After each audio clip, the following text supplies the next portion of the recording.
Why did Boogie choose the Warriors? Is LeBron repelling other stars away from LA? Where will Kawhi go?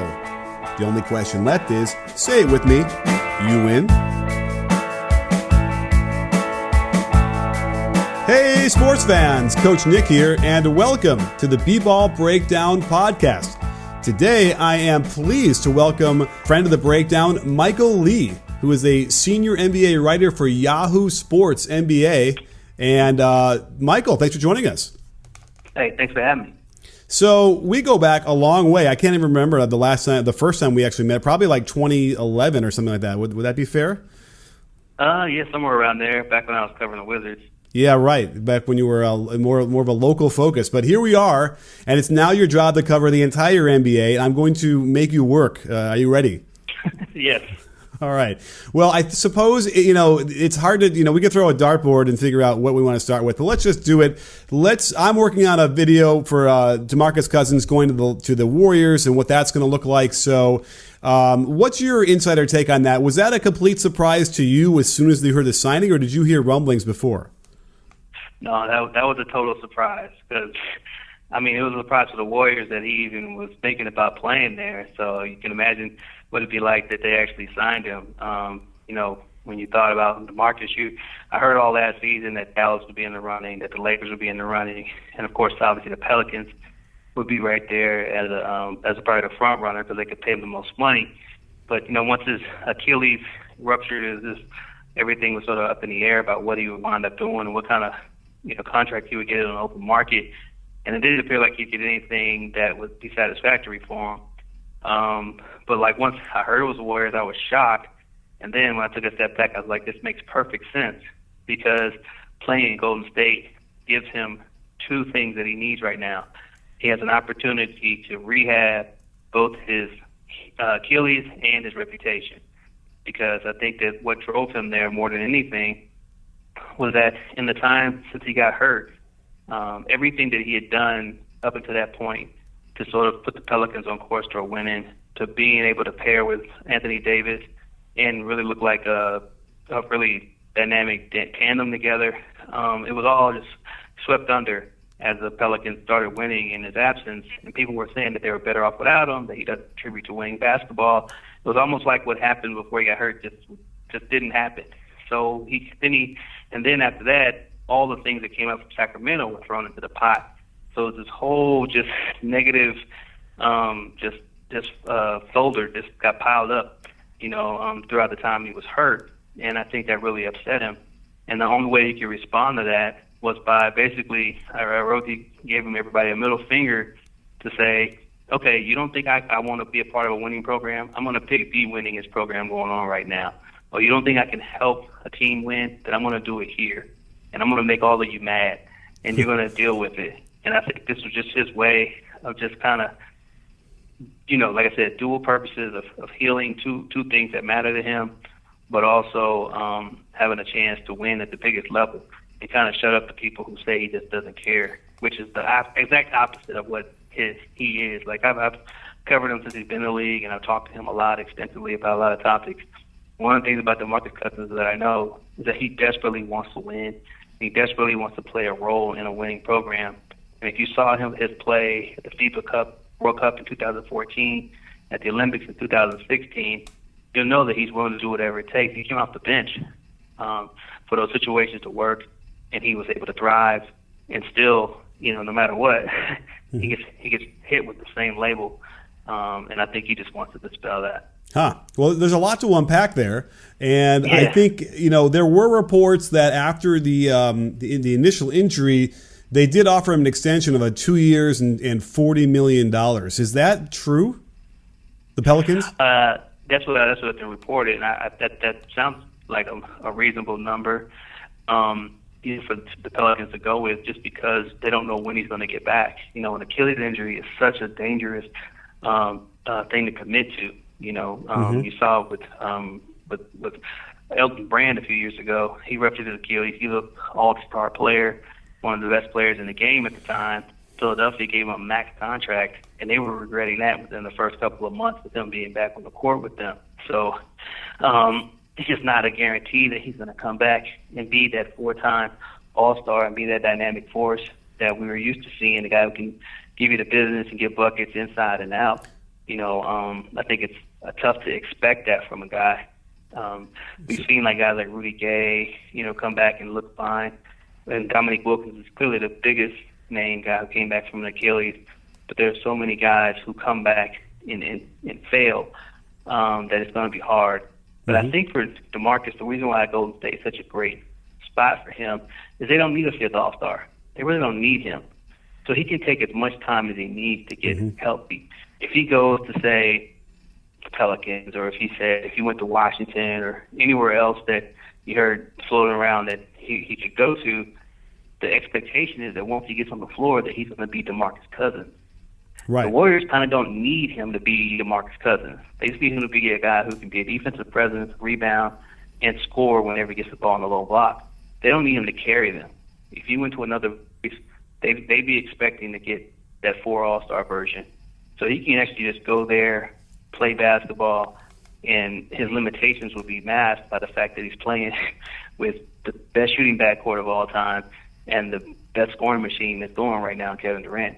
Sure. I would just be a little bit worried if I was his agent. Like, I don't know how you ever could have turned down that offer, knowing all the things you just outlined, as far as the money thing, because no one was going to offer him $20 million a year in this free agent market. So I just found that strange to hear that, and then especially right after the injury, and before they realized how much better they were maybe without him, it just seems like they should have grabbed that deal.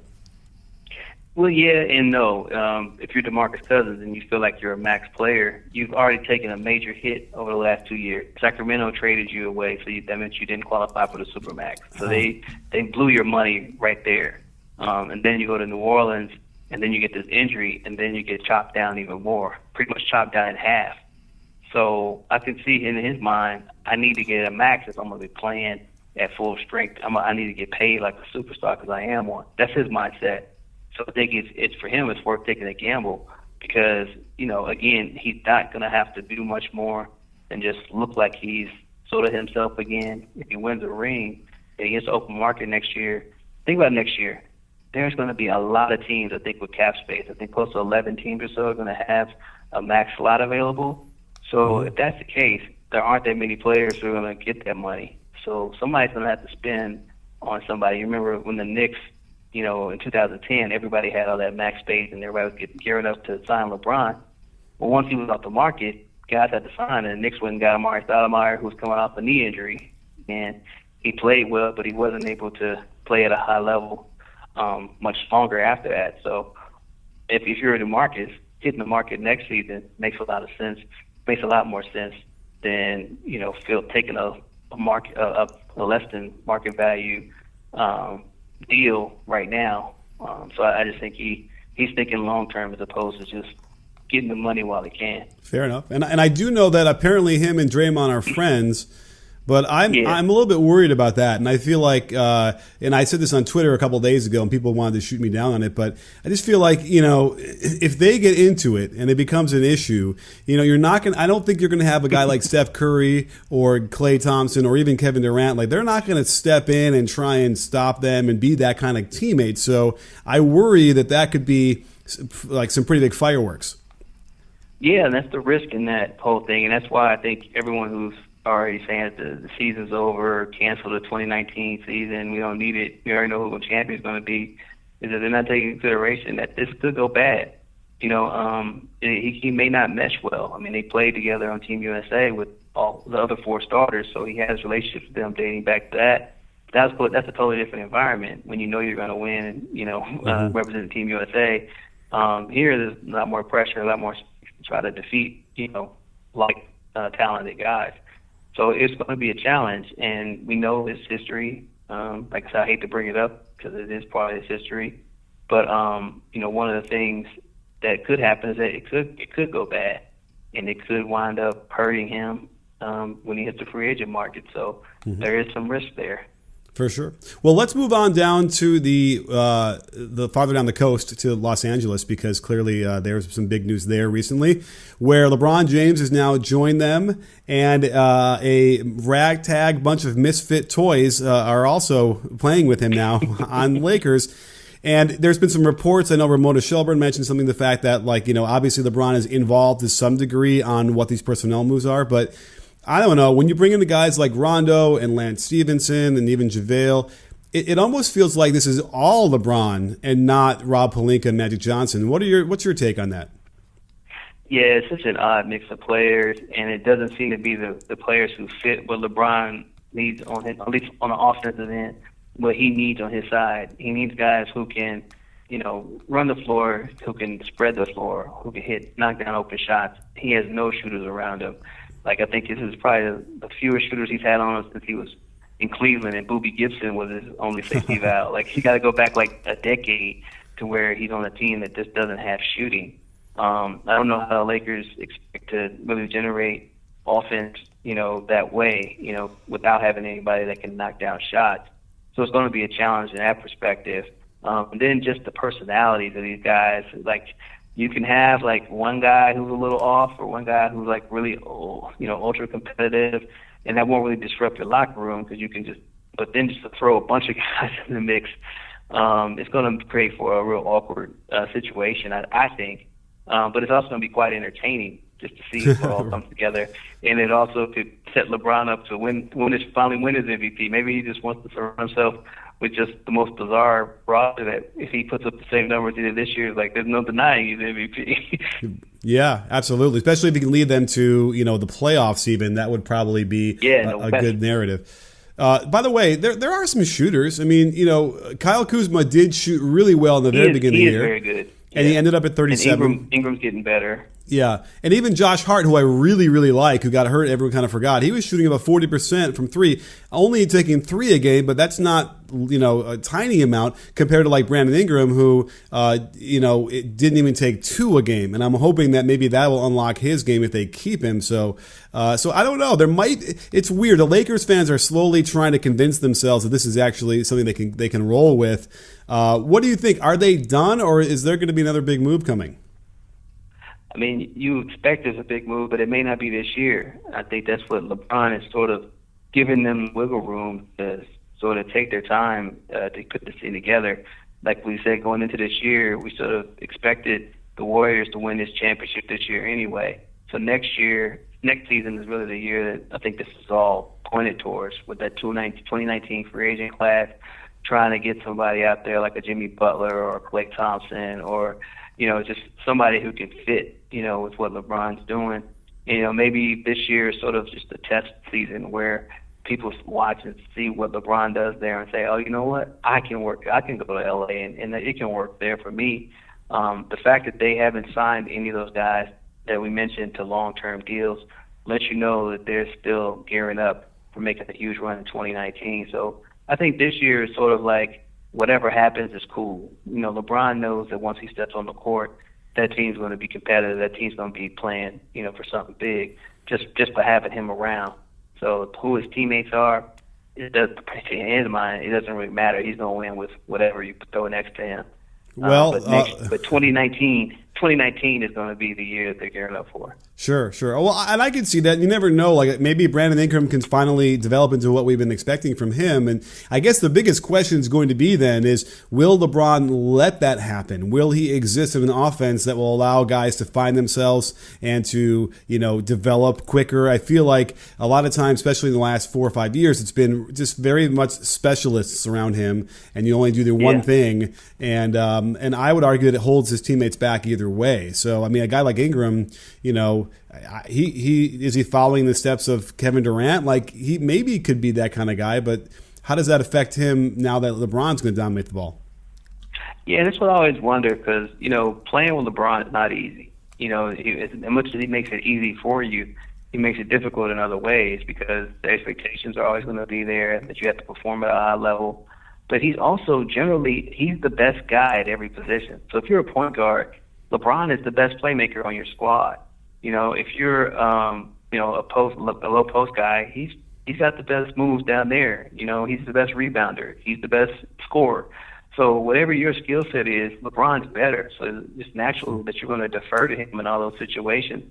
I think that's why he's often surrounded by shooters, because that's the one area where he's not great. He's still pretty good, but he's not a great shooter. He's not a guy you expect to just knock down shots, although he's really elevated his shot from that area. But I think the one thing that makes it hard for guys is that you have to be able to say, you know what, LeBron, you're great, but I need to go. It's my turn to go right now. Kyrie never had that problem. He was like, I'm going to get mine regardless. And you kind of have to have that mentality if you're going to play with LeBron. I think Brandon Ingram started to get more assertive, and maybe LeBron will force him to be that way, because otherwise he could just wind up being a guy just standing around in a corner waiting for touches, and they may not come. I think Kuzma has that mindset where I don't care who's out there with me, I'm still going to get my buckets.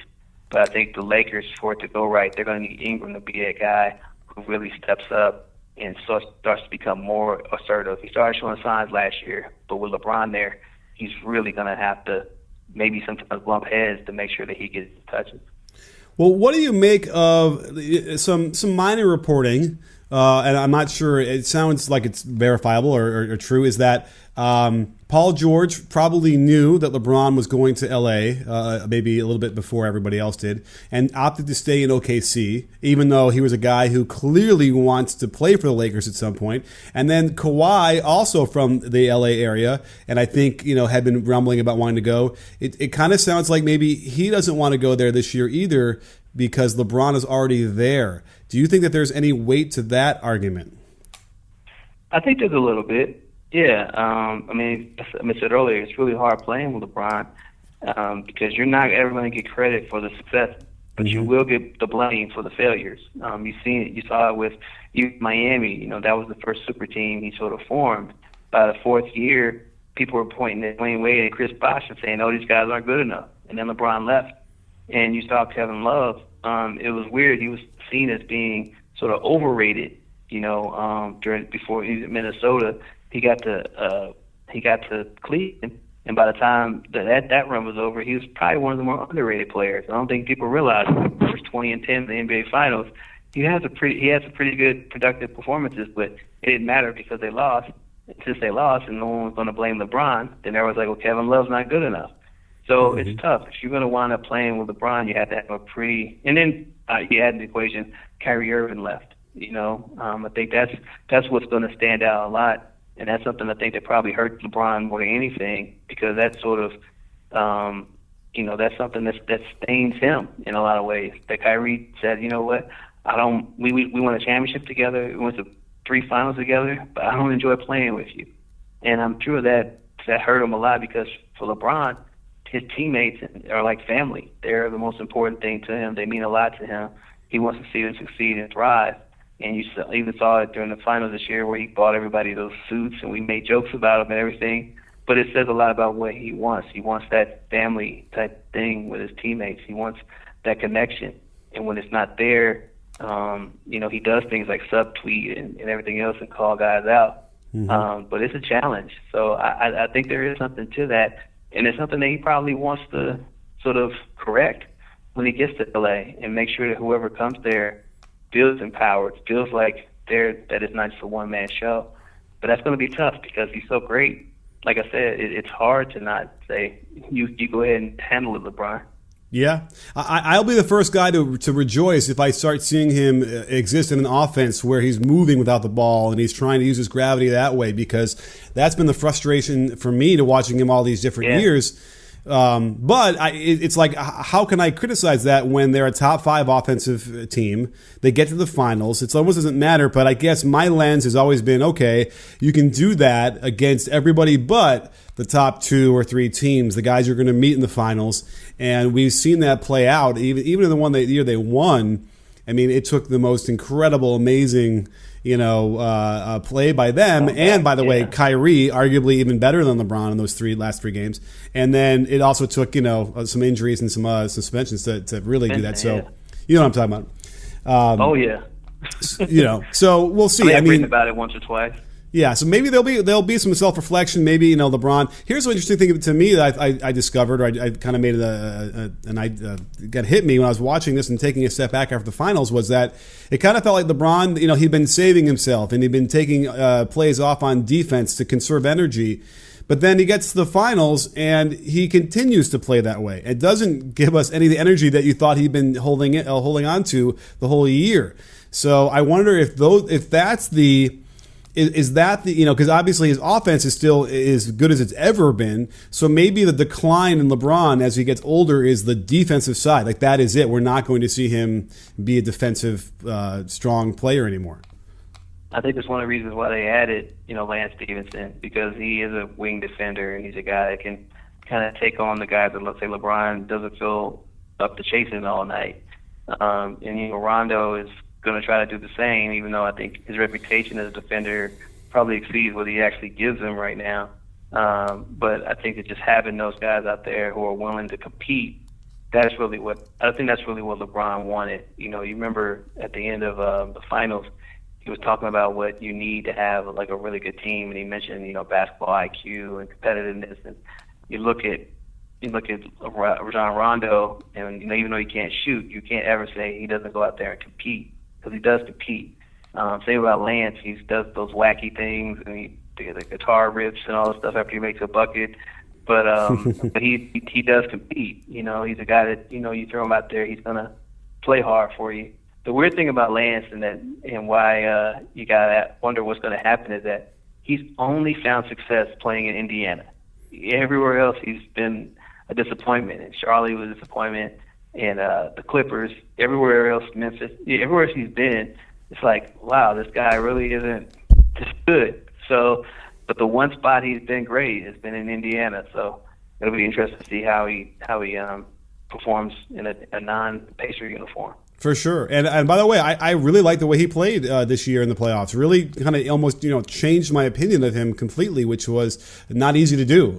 So yeah, again, there are different versions of the Matrix where this could work and they could get a home court advantage maybe in the first round, maybe. But, we'll have to wait and see how that plays out. Michael, can you give us can you break some news on Kawhi? Just tell us something only you know and you haven't reported to anybody else? No, I'm not in the. I don't have anything new to break there. I'm sorry. All right. I think we're all just waiting for the leaks to kind of jump out and inform us about what's going on. Do you think that he'd be willing to sit out the whole year in spite? No, I think that's just a little gamesmanship. That's just people trying to, get the ball moving in terms of getting a trade done. I don't believe that he'd actually do that. I think he's already cost himself in a major way by missing all of last year for the most part, because if he sits out the entire year, then they'll be wondering, like, well, what are you really committed to? Because, last year he got a pass and said, oh, well, he's hurt, but if he misses out another year, it's like, what is your motivation? Like, you're with one of the best organizations in basketball. You may be unhappy there, but you know that they're trying to win games. You know what they're all about. Mm-hmm. And then you're going to be so upset with them that you just won't show up. Like that's when it becomes goes from being a mysterious story no one quite understand to where he starts looking like a bad guy. Where if you're a team that trades for him, it's like, what are you actually getting? And I think that's the dangerous spot that Kawhi doesn't necessarily want to enter. And I think that's why they want to try to get a deal done, because I think his reputation has taken a bit of a hit through this. But it would take a major one if he does something that dramatic. Sure. Well, what are the odds of him getting traded before the season starts? What do you think? I would lean heavily towards it happening, even if it's not to the Lakers. I think that the Spurs, they probably got under the impression that bringing him back just wouldn't be good for their culture. This is a place that they don't deal with drama very well. This is not something they're used to or accustomed to. Most of their problems are either swept under the rug or never see the light of day. And I think that with Kawhi, they just don't want to really have that distraction. And I think they're also playing a game too, where they're saying, "Oh, we can just the trade deadline, we can go all the way up until then before we have to actually move them." Mm-hmm. But I think that knowing them, they'd rather probably get rid of the distraction and not just be held on to something that clearly looks like it's over. That sounds right to me. I would be surprised if they didn't trade him. And I know they're asking for the moon right now, but it seems to me the Lakers really want to do it. Right. Well, because they're never going to get fair value. No one ever does for a top 5 player when they trade him. But, I think that the deal ultimately should probably be something like Kuzma, Ingram, and a first-round pick. If you have to throw Hart in there, maybe that's the last thing. But I think that would probably be in the realm of what would make would actually go down. Yeah, I want to make sure that I'm holding on to Brandon Ingram at all costs, and then we'll try to discuss anybody else. But I think Ingram is a guy. I mean, Kuzma's been great, but I think I still have a lot of confidence in Ingram. I like the progress that he showed in his second year, and I would really want to make sure that he's around for whatever the Lakers become. I hear you. It's just funny. I like him. It seems to me that he just takes a while to get warmed up in a game where he'll look kind of meek and sort of unaggressive in the beginning of the game, and then he kind of breaks a sweat, gets out there, and then all of a sudden he'll make like 3 plays in a row to the heart of the basket, and you're like, whoa, like where was that? So maybe he'll learn with experience, and just that's all he needs is just more experience to figure out how to just get going earlier, get that mindset quicker, and keep it the entire game, and then watch out. I mean, you're right. The guy's progression has been pretty good. And if he can start to shoot more threes, he's got a funky shot, but if he can start shooting those more and making some of those, then we'll see. What's happening really quickly in OKC? Because I refuse to believe that Paul George agreed to go back there knowing that Melo is still going to be on the roster come opening night. Yeah, I think Melo was hoping that he's not a part of that anymore either. I think that he went there expecting things to be better than they were in New York, where he could just play, have fun, and win. But what he discovered is that the system really is about rust, and adjusting to that wasn't very easy for him. I think he refused to come off the bench because he just didn't feel like that was the team or these were the players that he was willing to come off the bench for. But I think if you wind up putting him in a veteran environment, like say you put him with the Lakers, and you put him he might be willing to come off the bench in a certain place like there or Golden State. But he wouldn't want to do it in Oklahoma City because he already feels like he's taking a step back by not being in New York. Now you're going to ask him to come off the bench in a place that he doesn't really want to be anyway. I think that was what led to a lot of his frustration. And the fact that they had that party, or the concert with Nas, and, he's a big Nas fan. Like, when that album came out, he was, like, tweeting about, this is real hip-hop, my man, blah, blah, blah.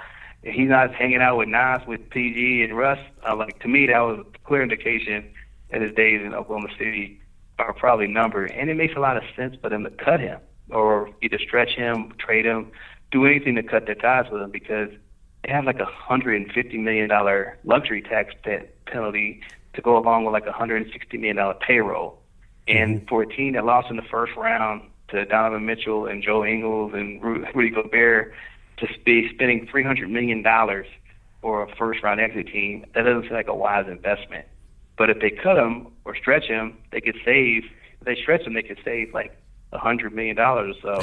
So it just makes a lot of sense to say, thanks, Melo, for showing up, and good luck wherever your career takes you, because it wasn't a good fit, and financially, it makes no sense for them to continue their relationship. I agree wholeheartedly, and I feel like he was just he's just not the same Melo anymore anyway. I'm not sure he understands that, and certainly defensively, it's such a problem for them. But if they got rid of him, and they're shaping up, they brought Raymond Felton back, and Robertson will be back, all of a sudden you're looking at, like, if they could figure out somebody else to get to plug that position, you know what? They might be best suited to defend Golden State and give them a hard time. Wouldn't you agree? Yeah, I mean, in a couple of their regular season games last year, before Robertson got hurt, they went in there and they won in Oakland with a pretty decisive performance. Paul George had one of his best games in a Thunder uniform. And, they also have that chip of just, Russ and his relationship with Kevin. And, just competitively, they really want them. They're one of the few teams that, is up for the challenge, at least mentally. It's just all about the talent disparity that may cause more problems.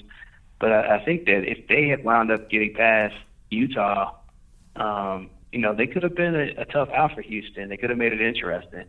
Or if they wound up somehow in sixth or in the same bracket as as the Warriors, that would have been a really interesting series because the emotions on both sides can either be a deterrent or something that or positive, whichever way you want it to go in that kind of matchup. So I think that just the history with Durant in that organization, that would be one of the teams that could make it interesting if they ever met in the playoffs.